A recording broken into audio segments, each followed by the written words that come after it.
This is As Kingfishers Catch Fire by Gerard Manley Hopkins, the second book in the Little Black Penguin Classics collection, and thus our second in the series.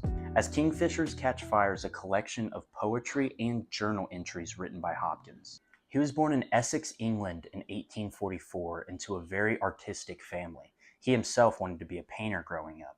And after a very promising early education, he underwent a lot of spiritual and artistic changes and ended up becoming infatuated with the ascetic lifestyle, and he became a Jesuit priest. For the entirety of his short life, he died at only 44 years old, there was a struggle between his religious and professional vocations.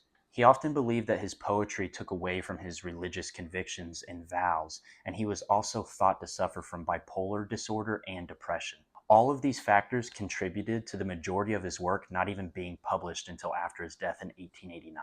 Despite all of this, the poetry is amazing, and Hopkins' voice is incredibly singular. At first glance, it's hard to follow and even harder to read aloud. It contains loads of alliteration, interline rhyming, and a style that he essentially created called sprung rhythm.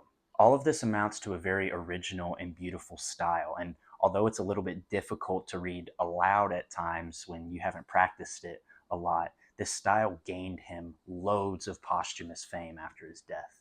Once you read his poems a few times, the wisdom of Hopkins really starts to show through.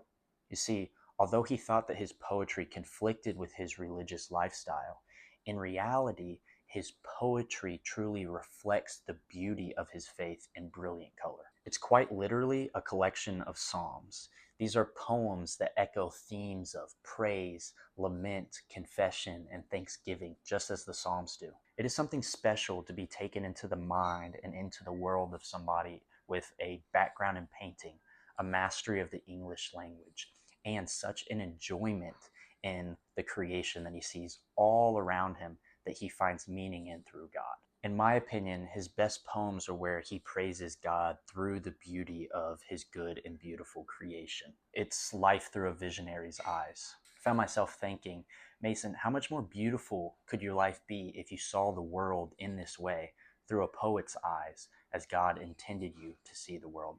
And maybe if you read this book, you'll begin to question the same thing about yourself and make a change.